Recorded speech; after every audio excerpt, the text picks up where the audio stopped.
오늘은 야고보서 2장 14절에서 22절의 말씀을 가지고 행함이 있는 믿음이라는 주제로 함께 은혜 나누고자 합니다. 우리 계속해서 야고보서를 알아봤습니다.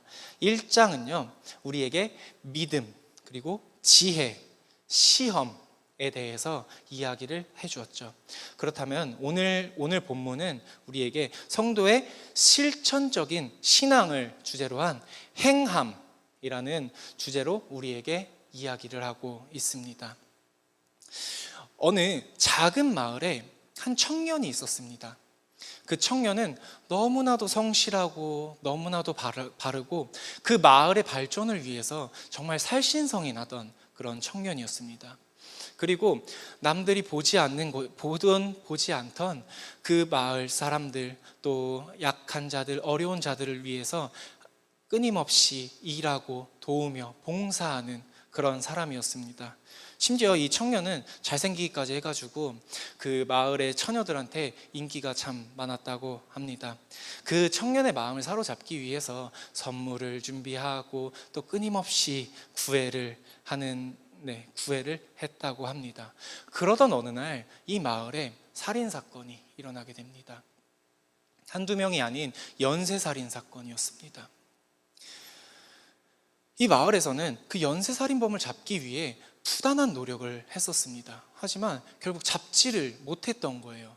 그 연쇄살인범의 행방이 묘연해가지고 누구인지조차 가늠할 수가 없었던 상황이었습니다. 이 시간이 지나면서 수사에 끝자락에 치닫고 있었을 때 결국 그 연쇄살인범이 검거가 되었습니다. 바로 그 청년이었었던 것이죠. 그 청년을 용의선상에 올릴 생각도 그 마을 사람들은 하지 못했었던 것입니다. 그의 바른 행실과 바른 노력들 때문에 그 용의선상에서 아예 제외를 시켜버렸던 것입니다. 우리는 보통 사람을 판단하는 기준을 그가 하는 행동으로 할 것입니다. 그 행동은 말이 될 수도 있고 또 겉으로 보여주는 그런 것일 수도 있습니다. 저번 주 말씀 가운데 이 기독교인들에 대해서 세상이 하나의 기준을 가지고 있는데 우리가 그 기준을 충족하지 못해서 우리가 욕을 먹고 있다고 들었습니다. 이 세상은 종교인에 대해서 어떠한 기준을 갖고 있지만 우리의 행동이 그 기준치에 미치지 못하였기 때문에 욕을 먹고 또 소위 씁쓸하지만 개독교 소리를 이제까지 듣고 있는 그런 상황이 되었습니다. 그만큼 우리의 행동, 즉 행함은 정말 중요하다고 볼 수가 있습니다. 그 행동이 잘했던 잘못됐든 간에 또 이 행동을 하던 하지 않던 간에 결국 우리가 그 전체가 판단되기 때문입니다. 우리는 잘하고 있는데 기독교인 통 싸잡아가지고 아유 저 나쁜 놈들 하는 것처럼 말이죠. 자, 그럼 여기서 우리가 하나의 딜레마에 빠지게 됩니다. 우리의 신앙생활 가운데 중요하게 생각하는 것이 구원이죠. 행함은 우리의 신앙생활 가운데 중요하다고 방금 제가 이야기를 했죠. 그렇다면 우리의 행함, 우리의 행동과 우리의 선행이 과연 구원의 방법이 될 수가 있을까라는 그런 딜레마입니다. 여기서 우리는 그 교리적인 측면으로 봤을 때 교리적인 측면에서 충돌하는 그런 것을 느낄 수가 있을 것입니다. 우리는 분명 우리가 배우기를 우리의 구원은 믿음에서 온다라고 배웠죠. 로마서 3장에서는 로마서 3장에서 이야기하는 것 이신칭의 우리가 분명 어떠한 법과 행위로도 의롭다 칭함받을 수 없고 오직 믿음으로 의롭다 칭함을 받고 구원을 이룬다라고 하였지 않습니까? 하지만 오늘 우리가 읽은 본문에서는 조금은 다른 이야기를 하고 있습니다. 우리 함께 야고보서 2장 14절을 함께 읽어보도록 하겠습니다. 14절 시작. 내 형제들아 만일 사람이 믿음이 있노라 하고 행함이 없으면 무슨 유익이 있으리요 그 믿음은 능히 자기를 구원하겠느냐. 아멘. 믿음이 있는 사람이 행하지 않으면 유익하지 않고 그 믿음은 구원에 이를 수 없다라고 지금 이야기를 하고 있는 것이죠. 참 표면적으로 봤을 때는 이 야고보가 우리에게 해주는 이야기가 우리가 가지고 있는 그 교리적 측면, 사도 바울이 이야기를 했던 그 주장과는 참 상반된 주장을 하고 있는 모습을 보여줍니다. 먼저 이것부터 짚고 넘어가도록 하겠습니다. 이 사도 바울이요, 야고보라는 사람에 대해서 이렇게 평가를 하고 있습니다. 갈라디아서에 보면은 그에 대해서 이야기가 나오는데, 갈라디아서 2장 9절을 함께 읽어보도록 하겠습니다. 혹시 준비되어 있나요? 네, 갈라디아서 2장 9절에 보면요, 또 기둥같이 여기는 야고보와 게바와 요한도 내게 주신 은혜를 알므로 나와 바나바에게 친교 악수를 했으니 우리는 이방인에게로 그들은 할례자에게로 가게 함이라 라고 하였습니다. 이 사도 바울은 야고보를 예루살렘의 기둥이라고 하였습니다. 야고보는 분명 그리스도인들, 그 신앙인들의 공동체 가운데서 큰 역할을 하고 있는 것을 이야기를 해주고 있는 것이죠. 그는 정신적인 리더였습니다. 한마디로 그의 말에는 권위가 있었고요, 사람들은 그 권위를 모두 인정했다라고 하는 것입니다. 사도 바울도 마찬가지였고요.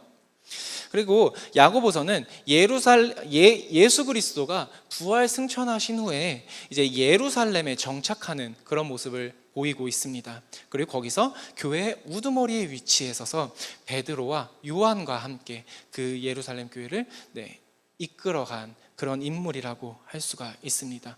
결국 그의 신학은 이단적인 사상이거나 틀린 사상이 아니었습니다. 그는 인정받는 교회의 지도자였고, 사도 바울이 그의 사역이 광범위한 선교 사역이었다면 그 야고보의 사역은 순교할 때까지 예루살렘에 머물러면서 하는 그런 사역이었었던 것입니다. 그래서 오늘 본문의 핵심은요, 행함으로 구원 얻는다 이런 것이 아니라요, 믿음으로 그 구원받았다는 사실을 지나치게 강조한 나머지 신앙인들이 반드시 따라야 하는, 반드시 해야 하는 그 행함의 문제를 등한시했던 잘못된 신앙인들에 대해서 비판하는 것이 바로 오늘 본문의 핵심인 것입니다. 그러면서 행함이 있는 믿음에 구원이 있음을 이야기하고 있는 것이죠. 믿음으로 구원을 얻습니다. 이것은 엄연한 사실입니다. 그 가운데 우리는 신앙생활 가운데서도 행함이 정말 중요하다 이렇게 이야기를 할 수가 있는 것이죠. 우리가 성경을 읽다 보면 믿음으로 행했을 때 하나님께서 역사하시는 그런 장면들을 많이 볼 수가 있습니다. 오늘 본문에서는 그 예시로 아브라함의 이야기를 보여주고 있는데요, 오늘 본문 21절을 한번 함께 읽어보도록 하겠습니다. 21절 시작. 우리 조상 아브라함이 그 아들 이삭을 제단에 바칠 때에 행함으로 의롭다 하심 받은 것이 아니냐. 아멘. 하나님은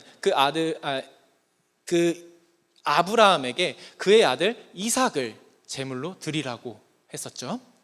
그래서 아브라함은 그의 믿음대로 아들을 데려다가 칼로 찌르려고 할 때 창세기 22장 12절의 말씀인데요, 제가 읽어드리겠습니다. 사자가 이르시되 그 아이에게 내 손을 대지 말라, 그에게 아무 일도 하지 말라. 내가 내 아들 내 독자까지도 내게 아끼지 아니하였으니 내가 이제야 내가 하나님을 경외하는 줄 아노라. 아멘.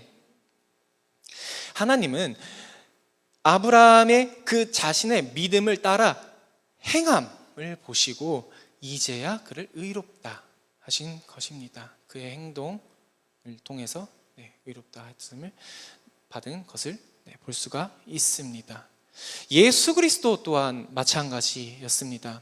분명히 믿음을 강조합니다. 하지만 예수 그리스도의 그 사역 가운데 또 그의 제자들의 사역 가운데서는요, 믿음의 행함이 전부였습니다.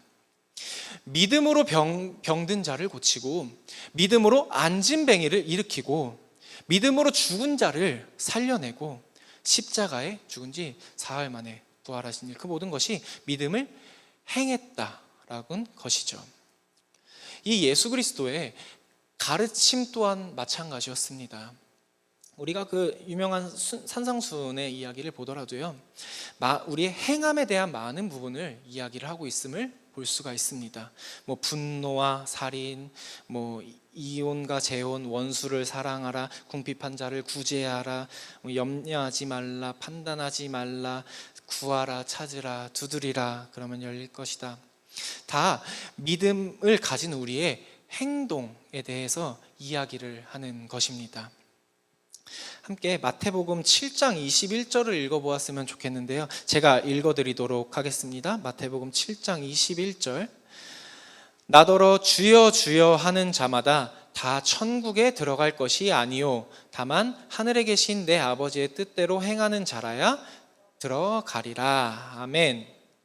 주님께서도 말씀하신 것처럼요, 이 믿음과 행함이 일치된 그 진정한 믿음의 소유자만이 천국을 소유할 수 있다라고 이야기를 하고 있습니다. 이 믿음과 행함이 일치할 수 있는 저와 여러분이 되길 간절히 소망합니다.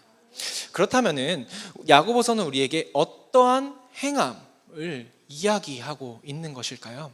우리 함께 본문 15절에서 16절을 함께 읽어보도록 하겠습니다. 15절, 16절 시작. 만일 형제나 자매가 헐벗고 일용할 양식이 없는데 너희 중에 누구든지 그에게 이르되 평안히 가라, 덥게 하라, 배부르게 하라 하며 그 몸에 쓸 것을 주지 아니하면 무슨 유익이 있으리요. 아멘. 우리는 우리의 형제와 자매를 섬겨야 한다고 본문에서 이야기를 하고 있습니다. 성전 미문에 앉은 안진뱅이 이야기. 이 안진뱅이, 즉 우리의 그 이웃에게 선한 영향력을 끼쳐야 한다라고 야고보서는 우리에게 이야기를 하고 있습니다. 이것을 달리 얘기하자면 거짓된 믿음은요, 이웃에게 선한 영향력을 끼치지 못한다라고도 볼 수가 있는 것이죠. 나 아닌 다른 사람에게 사랑을 채우는 것, 이것은 그리스도의 그 사랑이 밑받침되지 않는다면 그것은 불가능한 일입니다. 과연 그 하나님, 그 예수 그리스도의 사랑을 경험하지 못하고 소유하지 못한 자가 과연 그에 대한 믿음이 있을까요? 갈라디아서 5장 14절에서는 이렇게 이야기를 하고 있습니다. 온 율법은 내 이웃 사랑하기를 내 자신같이 하라 하신 말씀에서 이루어졌나니. 아멘. 결국 이웃 사랑은 율법이기도 한 것이죠. 하나님의 명령인 것입니다. 참 비록 우리의 삶이 어렵고 또 비루하고 그래 보입니다. 내 코가 석잔데. 하지만 우리는 우리보다 더 어렵고 힘든 삶 가운데 사는 이들이 세상에 너무나도 많이 있음을 우리는 이미 알고 있습니다. 다만 외면할 뿐이죠. 주변을 살피고 또 도움의 손길을 기다리는 그 성전 밖에 안진뱅이들에게 하나님의 은혜와 그 사랑을 전하며 그들의 필요를 채워주어야 합니다. 하나님의 명령이며 그 사랑의 실천인 것입니다. 우리는 믿음만 가지고 있다고 해서 이것이 만사형통이라고 생각하시면 안 됩니다. 이 믿음의 삶이란 것은요, 때로는 많은 고난과 역경이 따르게 됩니다. 또한 삶 가운데 불편하고 또 자신의 삶을 억누르는 상황까지 만들어질 수가 있습니다. 자신이 가지고 있는 그 가치관이 무너질 때도 있고요, 또 자신이 생각하는 그 소중한 것들을 포기해야 될 때도 분명히 생기게 됩니다. 이 경건의 모습으로 사는 삶은 이 세상의 삶 가운데 큰 어려움이 되기 마련이죠. 하지만 이것을 어려움으로 치부하지 말고 또 내 자신의 그 믿음의 부재, 난 믿음이 없으니까, 또 나의 신앙의 낮은 성숙도, 나는 아직 믿음이 약해, 나는 아직 어린아이의 믿음이야 라는 그 변명 가운데 회피하지 말아야 합니다. 우리는 그 연단의 과정 가운데 우리가 하나님께 한 발자국 한 걸음 더 가까이 가며 축복의 길 가운데로 걸어 들어가야 하는 것을 믿으며 나아가야 합니다. 함께 야고보서 1장 25절에서 27절을 읽어보도록 하겠습니다. 야고보서 1장 25절에서 27절 시작. 자유롭게 하는 온전한 율법을 들여보고 있는 자는 듣고 잊어버리는 자가 아니요 실천하는 자니 이 사람은 그 행하는 일에 복을 받으리라. 누구든지 스스로 경건하다 생각하며 자기 혀를 제갈 물리지 아니하고 자기 마음을 속이면 이 사람의 경건은 헛된 것이라. 하나님 아버지 앞에서 정결하고 더러움이 없는 경건은 곧 고아와 과부를 그 환난 중에 돌보고 또 자기를 지켜 새 속에 물들이지 아니하는 것이니라. 아멘. 경건의 자세로, 우리의 믿음대로, 우리가 받은 그 말씀대로 행하여 복을 받는 그런 삶을 살아야 합니다. 하나님은 그 경건의 삶 가운데 복을 약속하고 계십니다. 예전에 제가 이제 군대 전역하고 유럽 여행을 갔던 게 생각이 납니다. 이제 가가지고 스카이다이빙을 했어요. 근데 생각을 한번 해보세요.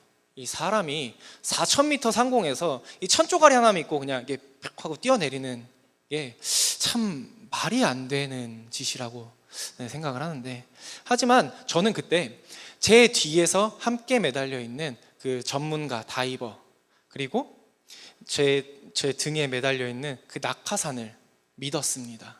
그리고 이 4,000m 상공에서 뛰어내린 거예요.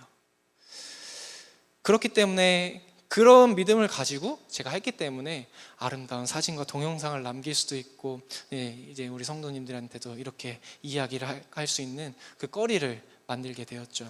참 이렇게 사소한 것에도 믿음을 가지고 생명을 걸고 하는데, 과연 전능하신 그 하나님의 약속의 말씀 앞에서 우리가 믿지 못한다는 것, 그것은 참 어불성설이 아닐까 싶습니다.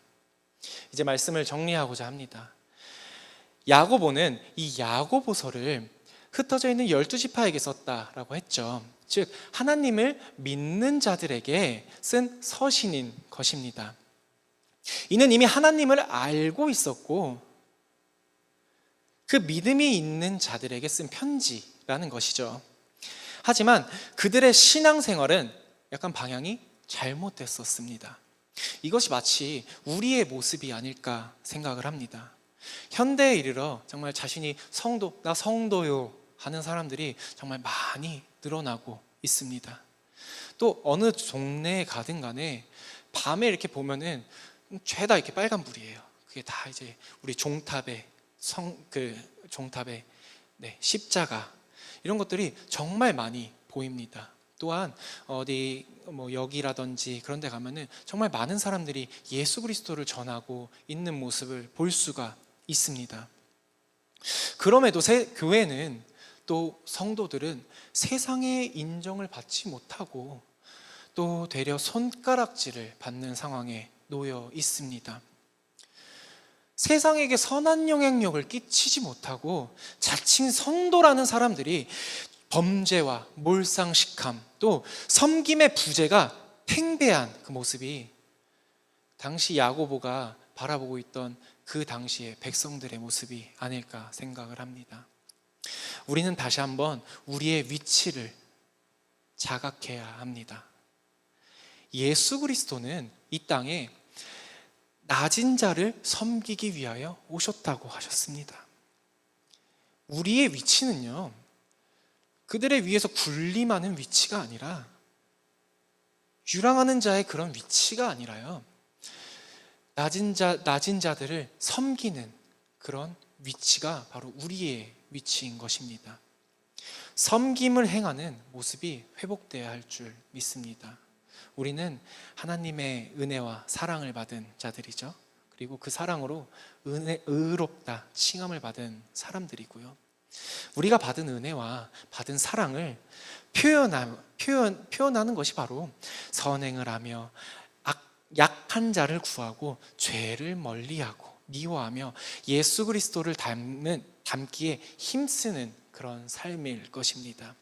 아무리 우리가 하나님을 열심히 믿는다라고 한들 우리의 모습이 세상 사람들과 다르지 않고 오히려 그들보다 더 악한 모습일 때 과연 하나님이 우리가 그 앞에 섰을 때 잘했다 충성된 종아 라고 하실까요? 우리의 삶의 모습을 되돌아보고 우리의 이웃과 주변을 돌보며 하나님의 말씀을, 그의 은혜와 사랑을 모르는 불쌍한 영혼들을 위해 힘쓰고 애쓰며 그것을 전파하는 저와 여러분이 되기를 소망합니다.